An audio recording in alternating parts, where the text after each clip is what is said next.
She got shot in the back 3 more times over the heart, and then 1 last time in the neck. A cold-hearted murder. There's some sort of personal connection between the perpetrator and the victim to drive that level of violence. A woman with many admirers, any one of them a suspect. He said that it was going to be difficult for him to write poetry anymore because his muse was dead. Was there some expectation on his part that she pay him back in some way? Maybe with romantic interest, or it was a loan and it needed to be paid back quicker. He had pushed her down the stairs and assaulted her. It's clear that a great deal of plotting and scheming went into this crime. The truth will be revealed. Now it all makes sense, and boom, we got him. Every day in North America, dozens of people are murdered.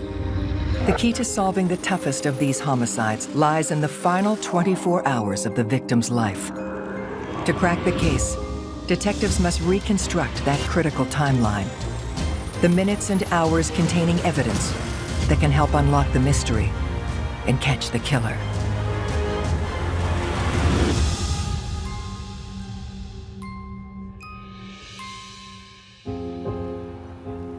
Frisco, Texas. Everything is bigger and better in this small town. It was just a nice, quintessential town. It's a suburb of Dallas. There's fairly large houses, family town. It's kind of a close-knit community. The Dallas Cowboys are home here, so that's where they practice and train at. There's the minor league baseball team here for the Rangers. So Frisco is definitely a sports town. It's a very safe community. It's friendly. It's diverse. It was rated one of the best places in America to live. But on one chilly January morning, Frisco's peacefulness is rocked to its core. On January 14th, we got a call, a welfare check from Henry Braxton. He wanted to check in on his girlfriend, Anna. She hadn't shown up for their date, and she hadn't showed up to work all day, so he was concerned about her health and safety. Responding officers went to Anna's house. There was no answer at the door. Anna's son, Eager, met the officers at the house. Eager has a key, and they checked the house. Everything looked fine, looked like a normal, nice, well-kept house. Then they go in the garage, and that's when they find Anna's body. She was on the floor, like there was a little bit of blood. We discovered there's multiple gunshot wounds, and she was on her back with her body kind of twisted. It looked like she got shot in the back. She falls, kind of hits her car, falls down. That's what twists her. That's what puts her in the position that we find her at in the garage. The shooter then shoots her 3 more times over the heart, and then shoots her 1 last time in the neck. How she was shot with the contact wound, gunshot wound to the neck, it was like the shooter had some sort of emotional attachment and just couldn't shoot her in the face. But at the same time, they wanted her dead. The victim is 42-year-old university administrator, Anna Moses. Anna was a very smart gal, ambitious, a real go-getter, and also a very devoted mom. I admired her so much. She trained as an engineer and economist, and if she was reading a book, she wasn't reading in Russian. She was reading in English, which is astonishing because, you know, English was her second language.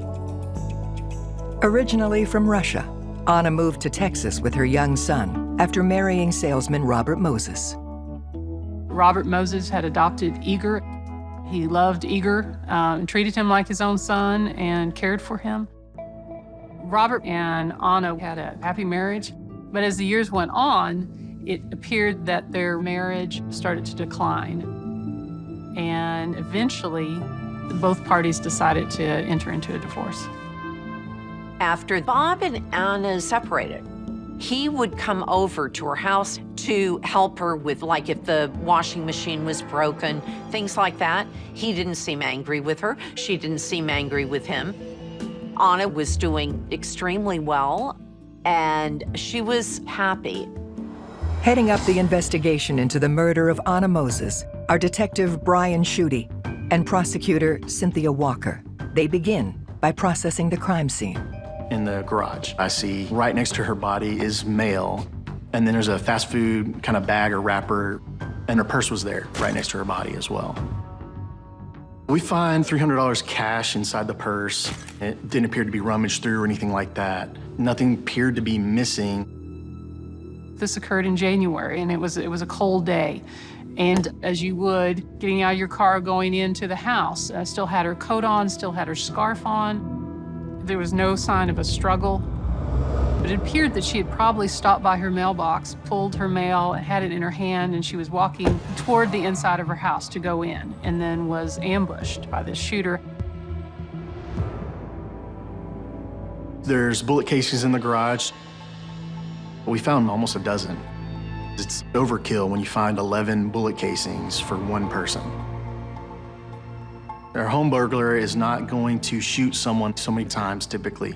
Usually they will shoot someone so that they can get away. In this case, it's some sort of intentional or planned murder. This shooting is clearly excessive. When we think about the reasons why overkill occurs, we often think about there needing to be some sort of personal connection between the perpetrator and the victim to drive that level of violence. As detectives survey the crime scene, they make a surprising realization. Anna's car is missing in the driveway, and it's not in the garage either. So we don't know where her car's at. Did somebody kill her for the car? The police figure the person who killed Anna is probably with the car, and if they can locate it, that may lead them to where the killer is. To find Anna's killer, detectives will need to unravel the final 24 hours of her life. It was critical for us to get the timeline going. It establishes where the victim is and then who has contact with the victim and when they last had contact with them. And that timeline is going to be crucial for us figuring out who the killer is. Investigators speak to Anna's 20-year-old son, Igor, a student at the University of Dallas, Frisco, the same university where Anna worked. They're hoping he can help fill in Anna's whereabouts in her final 24 hours. Igor says he talked to his mother the day before, January 13th, but he hadn't talked to her that morning. So Igor went to her office to see if she was at school because he lived on campus, and she wasn't at her office. Anna's work day typically ended at 5 p.m. Security cameras showed her car with the license plate leaving the university parking garage at 5:07 p.m. At the scene, there was also a receipt that was close by her body that showed that Anna purchased a quesadilla at 5:37 p.m. The fast food place was on the major roadway that she would have been traveling on her way home. Police check surveillance video from the fast food location and spot Anna at the drive-thru window at 5:37 p.m. She pays for her food, then leaves. It appeared that she was alone in the car, though the vantage point wasn't perfect. We looked at the route that she would normally take home, and there was an elementary school further up the road. And so the officers got the security camera, and they saw at 5:46 p.m. a car that fit her description that was going the same direction toward her house. And so it was like, okay, she made it this far, just a few blocks from her home. And still, there was no evidence that there was somebody else in the car with her at the time. Police request the footage from all the other surveillance cameras in the area. From the neighbors' surveillance cameras, they were able to tell that there was a car that passed at 5:49 p.m. We presume that that was Anna's vehicle as it approached her house. So we believe that she had arrived at her home about 5:50 p.m. We go to Anna's house to check the alarm system, and we have an alarm technician tell us that the alarm was last set on January 13th at 8:29 a.m., and it was never disarmed. So the house was armed, she leaves for work on the 13th, comes home, never goes back into her house, and she was found dead in the garage. We're thinking that the killer came in through the garage and had access to the garage, and just kind of laid in wait and waited for Anna to get home, and that's when they shot her. The time of death, the investigators believed, and I believed, it was about 5:50 p.m. By the way that she was shot, surprised, we assumed that as soon as she arrived, about 5:50, somebody had shot her almost immediately. So she never made it into her house. Having established that Anna was killed at approximately 5:50 p.m., Detective Schutte asks Eager about anyone in Anna's life who might have wanted to harm her. Eager said there was a man that Anna was dating and had been dating since the summer before she was killed. His mother and her boyfriend had a standing date night on Tuesday nights. On the day that Anna was killed, they were going to meet in the evening and have dinner. Anna's boyfriend, Henry, is already on detectives' radar as someone they want to talk to. He was the person who first reported her missing. Detectives bring Henry in for questioning. He has a dating relationship with the victim. We're trying to establish what kind of relationship they were in, and basically want to try to find out when he last saw and spoke to her. We texted at noon to talk, to make sure she could talk, because she was at work and I was at work, so. He seemed to be very forthcoming, very detailed. It appeared that he was trying to be very helpful. And the police looked to see if there had been any sort of major blow-ups and problems, but he said that Anna really, enjoyed their relationship, and really there wasn't anything. But as soon as investigators leave the room, Henry transforms. He's captured on video, suddenly acting suspiciously. He was nervous. He starts kind of mumbling and talking to himself.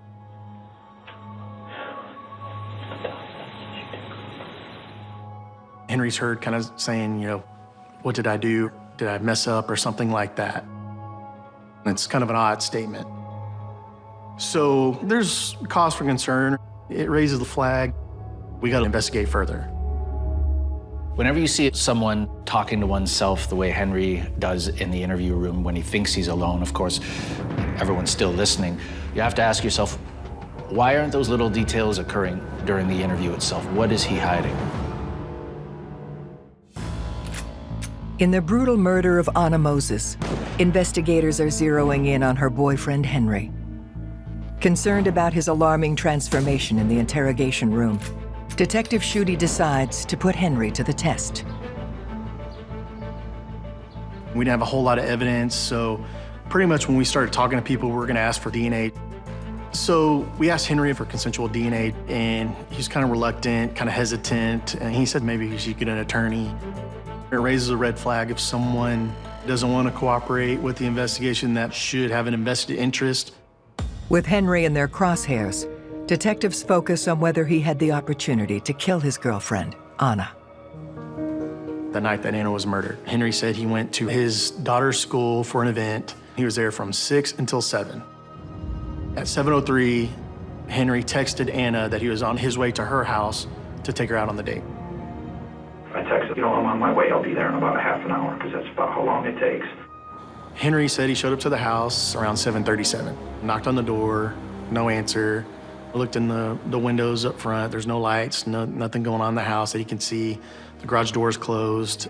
He's kind of banging on the door, making phone calls, sending Anna text messages, asking her where she's at, what's going on, but he can't get a hold of her at all.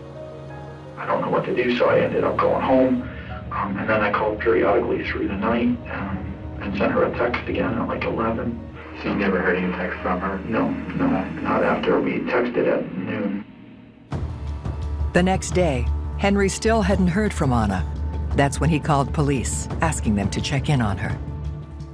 We look into Henry's alibi, and at the time that Anna's murder happened, the CCTV at his daughter's school had his Jeep on camera as being there. So Henry was at that school during the time frame of her murder. We believe she died between 5:50 and 6 p.m. So there's no way that Henry could have killed Anna because there's no physical way he could get to his daughter's school in 10 minutes. It's impossible. So during the investigation, we're able to rule out Henry as a suspect. While Henry turns out to be a dead end, investigators soon have a new lead. We got the call that they located Anna's car. We were pretty ecstatic, because there could be evidence that we needed that could be crucial to this investigation. The car's located a couple streets away from Anna's house. It's parked illegally on the side of the street. Detectives set to work, processing Anna's car. They found a Red Bull can and a very weathered cigarette bud that was on the side of the seat. They thought that was unusual. One, because Anna didn't smoke. Two, because she tried to keep her car very clean. She was kind of meticulous in how she dressed and kept her house and her car. And so this was unlike her. We also found blood on the inside of the car, and we're thinking this could be our huge break in the case. Analysts find a blood stain on the back seat and bottom of the seat, and it looks like it could marry up with when you put your seatbelt on, and then on the center console, there's a little drop of blood. It was bright red in color. It didn't appear to be an old stain or smudge. It appeared to be fresh. We're thinking, as long as that blood does not match Anna Moses, then that will be our killer. But when the forensics come in, the results take investigators by surprise. We found 3 different DNA profiles in the car. The first, genetic markers indicate Anna Moses. The second, unidentified male. And then the third was a mixture of Anna's DNA and an unknown male's. The fact that there's 2 unknown males, it could mean that there's 2 different people there to murder her. Investigators check the DNA samples from the car against their database, but they don't get any matches. It's pretty frustrating because we didn't know who the suspect was, so it's just another kind of roadblock in the investigation. But we have to keep moving. We can't let the trail go cold. This was my first big murder case, and I am a big problem solver. I like working towards that goal of finding who the killer is.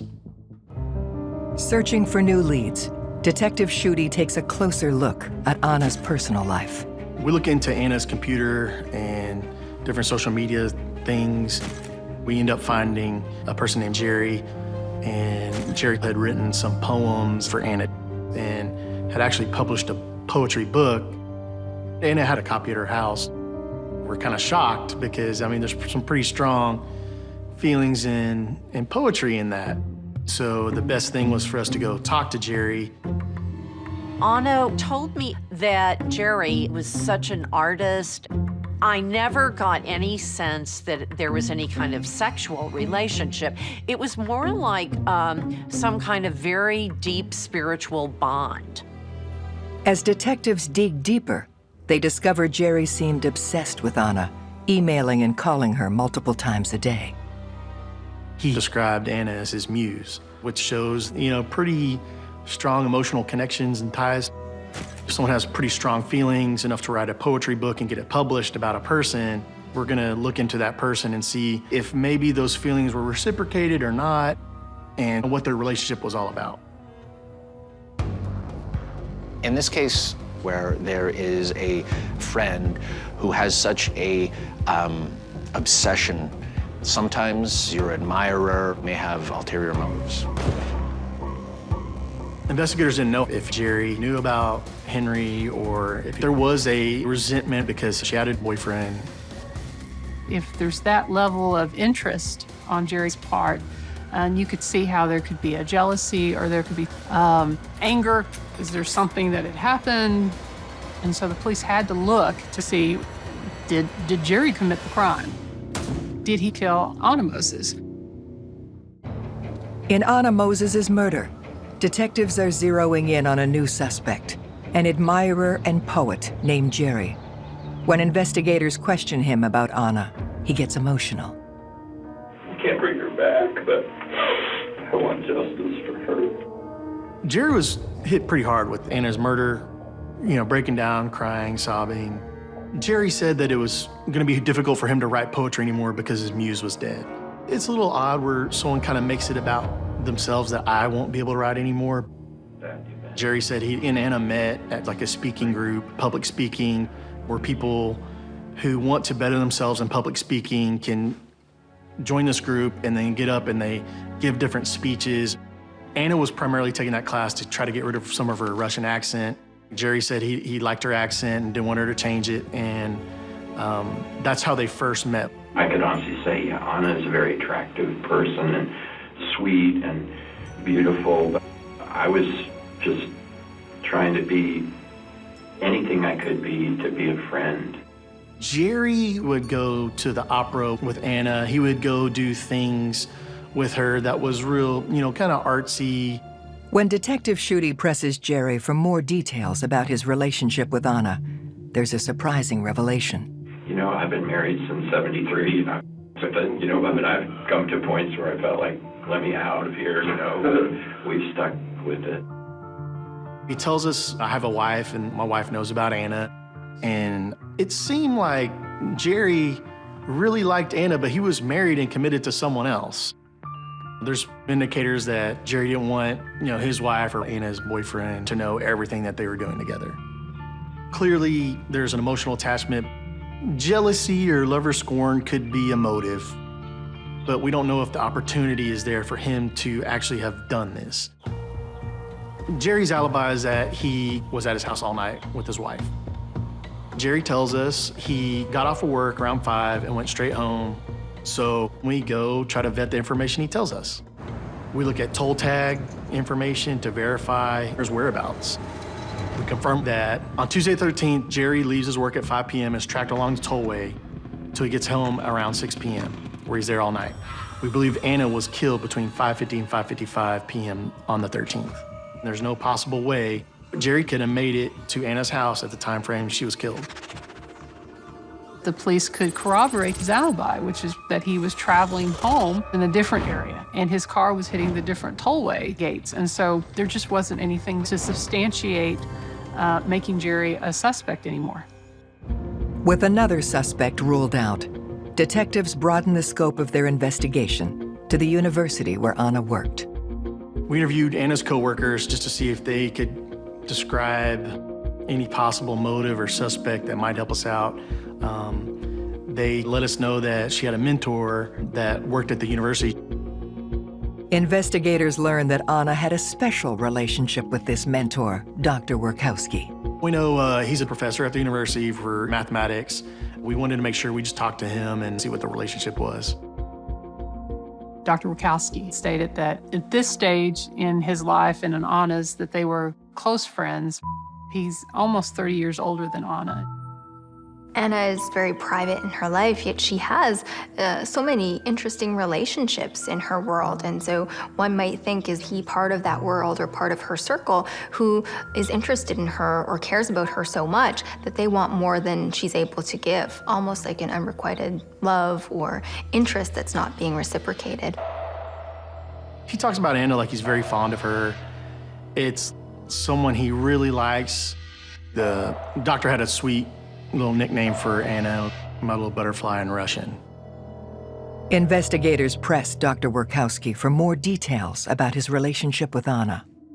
He tells us at one point he did have a special love interest with her. They kissed at one point, but he said he cut it off because of his age difference. I think it was probably one-sided on his part, but I could be wrong. It might have been a deal where he tried to kiss her and she was like, whoa, this ain't happening. And then he advised that he would kind of help out Anna from time to time. In fact, even help pay for Igor's college. He had given Anna about $40,000. She also had recently given her an additional $6,000. That's a lot of money. Police had to look at that. We asked him why he would do that, and he basically said that he didn't want to give his money to a charity that he'd never see how it helped people. He would rather give his money to his friends and actually see how it impacted their life for the better, see how happy it made them. Was there some expectation on his part that she, pay him back in some way, whether it was a romantic interest or maybe it was a loan and she didn't pay back quicker or something that he would feel enraged by? It's possible that he wants to help her and he's giving money to her for that reason. It's also possible that money's being exchanged for another purpose. Maybe he wants something in return. Maybe he doesn't get what's promised, or perhaps Anna has some information and then she's expecting more money from him. These things are entirely possible. Also, Dr. Workowski is a smoker, and we found a cigarette in the car. So that was just another odd piece of the puzzle. With suspicion now swirling around the professor, police ask him about his activities on January 13th, the day Anna was killed. Dr. Workowski advised on the 13th he was at work, had spoke to Anna a couple times that day. They had tea together around 2:30. He was the last person that we knew talked to her before her death. We asked how that conversation was. I think he said just normal conversation, just friends talking. He told us he finished up his day, then went home, and he arrived home around 5:45. We go through the toll tag records to verify where his car was, if it went the right direction or what direction it was traveling and when it was traveling. The toll record showed everything he said to be right on. Based on where he lives and where Anna lives, it's not possible to get from his house at 5:45 to Anna's house at 5:50 to murder her. Dr. Workowski provided a consensual DNA sample. We turned that sample over to the lab. Nothing came back as a match. His DNA sample exonerates him, so we have no reason to believe Dr. Workowski is a suspect. With Dr. Workowski no longer a suspect, investigators find themselves back at square one. It's just kind of frustrating when you're working these cases, and it's just, you keep running into these roadblocks. It's hard knowing that a killer's walking the streets. We need to try to figure out and find who the killer is.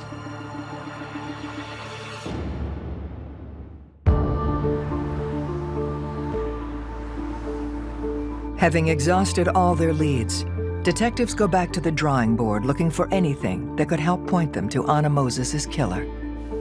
We did a search warrant on her house, and we located Anna's life insurance policy. It was for $650,000, and it was designated to go to Eager, her son. Eager was the most important thing to Anna, and if anything ever happened to her, she wanted to make sure that he was going to be taken care of. But if Anna was out of the picture, Eager, he would be in a much better position financially than if she had been alive. So as the cliche goes, people might say follow the money. And in this case, when it's learned that there is an assurance policy and the beneficiary is Anna's son, clearly that's cause for concern in terms of, could the crime have been committed to obtain this money? With Anna's son Eager now in their crosshairs, investigators bring him down to the station for questioning. When you're interviewing someone, you do look around and kind of see what their body language is. It's not only what they say, but how they say it and their demeanor, things like that. And at that time, Eager just kind of raised a little flag like, hey, this is different. He doesn't really express himself, and you can't get a read off of him because it's just nothing there. Eager had some kind of weird comment about his mom's murder. He asked, was she all in one piece? And it was kind of strange. We're like, well, why would you think she wasn't in one piece? It was just an odd statement. When we first told him that, his mother had been killed, he went and played sports with his friends in college. So it just kind of perked our interest on kind of where Eager's mindset was and what was going on with him. Detectives hone in on Eager's whereabouts during the time Anna was killed. On the 13th, Eager said he was in class from 5:30 to 6:45 that night, and that he went and got some food to the little campus bistro, and then went back to class from 7 to 9:45 that night. We went and interviewed people from Eager's classes that said they saw him there at the times that he said he was at class, and we were able to pull up a transaction from him at the campus bistro, along with him on the CCTV. So he pretty much was eliminated as a suspect based on his timeline and the events that we saw. Before police let Eager go, investigators ask about the insurance money. Eager mentions that his father, Robert, is managing Anna's assets. It appeared that Robert Moses had a very close relationship with his son. Even though Eager was an adult, Robert would have had a lot of control over where that insurance money went. Also, the home that used to be Robert's and Anna's, when they divorced, Anna got the home and Robert moved out. And we found out the day after Anna died, Bob moves into her house. And her body wasn't even cold in the ground, and he moves into her house. That's a huge red flag for us. While everybody is devastated and upset, his interest was all about the money, and he would say that he was doing it for Eager's benefit.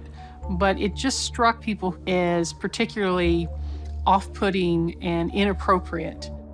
Talking with Anna's close friends, investigators uncover more unsettling information about her ex-husband. Bob Moses. He had low self-esteem, and he covered it up by appearing confident, even arrogant or cocky. He always was acting like he was a real authority. So he seemed like the kind of guy who liked to be in the thick of things, but he wasn't devoted to some kind of career or calling. He was Anna's Svengali, he thought. Bob apparently had told Anna, "You'll never be able to make it on your own," because when she first came to this country, she was really pretty dependent on Bob, and I think he liked it that way. While Anna focused on her education and building her career, Robert's career was sinking. There was a pattern. Bob getting a job, getting fired, getting another job, not liking it, quitting. It had happened several times. And it was bothering Anna because she was not like that at all. Eventually, she didn't need him anymore. In fact, she was doing better than he had been doing when they first met. I'm sure it drove Bob crazy. In my mind, Robert is resenting Anna, both in terms of her ability to move on with her life and also financially.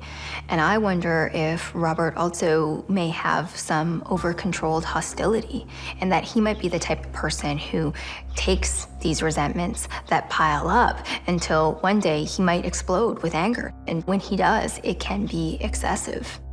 This could be a motive for murder in this case. One of Anna's friends tells investigators Bob was violent in their relationship, and the situation reached a boiling point.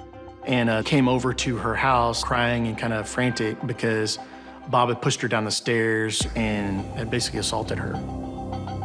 Anna had actually broke her wrist from that incident, and we were able to get a copy of the medical records from the hospital, and we had photographs of her at an event with the cast on. So that's putting the spotlight on Bob now. As investigators move Bob to the top of their list of suspects, his motive comes more into focus. Bob was not doing well at all financially. Anna had gotten the house in the divorce, so he had to rent a room in a house with like 3 or 4 other grown men. I mean, what 62-year-old man wants to have 3 or 4 roommates? That has to be depressing. It was like his life was spiraling down, hers was spiraling up. She was dating, she had tons and tons of friends, she was taking courses, she had a good solid job, and I think it just ate away at Bob. When I start diving into Bob's financials, oh boy, there's a lot of debt, and he's at that age where he can't recover from that type of debt. Anna has this big chunk of change from a life insurance policy. Bob is in serious financial debt. It seems like there's this nexus between these two people. It's a red flag for us because Anna was killed, and the only one benefiting off of her death at that moment is Bob Moses. After a series of false starts and dead ends, investigators now have a prime suspect in Anna Moses's murder, her ex-husband, Robert. We bring Bob in and talk to him, sit down, have a good interview. Then we see like a little scratch on his right hand above his knuckle. We ask him about it. What happened to your hand there? Oh, my dog, I was trying to put the covers on the bed this morning. He jumped up on the bed before I had the cover. I said, no, get down. I put him down. I went to it, and I ran into the desk, my room, the corner of the desk, and just kind of cut my hand there. It was this kind of long, drawn-out answer to like a simple question. And it's been my training experience when someone answers a question like that, it's the person thinking of a way to tell a lie, and they're making it up as they go and hoping you believe it. And we're like, wow, that's pretty fresh. He showed it to us, and it's a small little cut. And then we ask him, hey, can we take a DNA sample? he cooperated with that part of the investigation. Okay. So I want you to go ahead and rub it on your left cheek. Left. Yeah. Many guilty offenders have voluntarily given DNA, including some serial killers, who, as part of their confidence game, will turn over a hair or even provide blood, hoping that by appearing cooperative, that they're less suspicious looking. Police continue their interrogation, questioning Robert about his relationship with Anna. When's the last time you were by her house? Well, Eva was out of school, so I was over there, I don't know, it was last week. Last week? I don't know. I mean, I'm trying to think. He was very kind of vague in general. Instead of a direct answer, he would kind of move around the answer and talk about something else that didn't have anything to do with the question. And so they felt that was pretty odd. With Robert's evasiveness setting off alarm bells, detectives push him on his whereabouts in the hours leading up to Anna's murder. He tells us that he was at work, and then that night, I was on the computer, I was watching TV, and I went to a restaurant. It's kind of a place where girls don't wear a whole lot of clothes, and they serve beer and bar food there, and he's kind of a regular there. Investigators check into Robert's story. So I follow up with his work. Well, his work says, well, Bob hadn't really been coming to work, and he's pretty much going to be fired because he's not producing any business. So that was very strange to us because he told us he was at work. He lived in a rental home with 3 other men. They checked, and talking to those other men, no one could say, hey, Robert Moses was at home around 5:50 p.m. on January 13th. We go to the restaurant that he said he went to. We review the video, and we verify him walking into the restaurant at 7 o'clock. He's there for about an hour and then leaves. But before 7 p.m., we cannot locate or pinpoint where Bob's at. We got all of this information on Bob, but it doesn't mean that he necessarily murdered Anna. But we do have DNA that's waiting to be processed. So at this point, we are waiting to see if Bob's DNA comes back a match to the DNA that was taken from Anna's car. When the DNA results come back, they confirm the blood found in Anna's car is Robert's blood. The blood stain on the console was a mixture of Bob's and Anna's DNA. So that ties Bob to the crime scene. That is a huge win for us because now we have the killer. Now it all makes sense. Everything matches what we think is happening, and boom, we got him. In Robert's eyes, he was a benefactor and even a savior for Anna. He gave her a new life, and in his mind probably thought that he could do no wrong and to some degree owned her. And when she sort of goes out on her own and things didn't work out according to plan, we see that maybe he could never get over that. And the rage just began to fester and boil, and this murder ends up being sort of the final actualization of an anger streak that began years earlier. With this last piece of the puzzle in place, investigators are now able to fill in the final 24 hours of Anna's life. On January 13th, Anna had left work around 5 p.m., traveled north on a major roadway, stopped at a fast food restaurant, purchased a quesadilla, drove to her house. Bob got into the garage, lays in wait. Anna comes home, gets her mail, pulls in the garage at 5:50, closes the door. Bob pops up, boom, boom, boom, shoots her several times. She falls down, and then he comes up to her and shoots her 3 more times over the heart. He didn't shoot her in the face because there's kind of this emotional attachment, but he does shoot her in the throat. That was the finishing shot, just to make sure she was dead. He's the one who got into the car and then moved it. We don't know exactly when he parked it, but it was found 2 blocks away from the house. We believe that Bob Moses disables the gun, probably in pieces, or he throws the gun in a trash can or a sewer. After killing Anna, Robert heads to a nearby restaurant to give himself an alibi.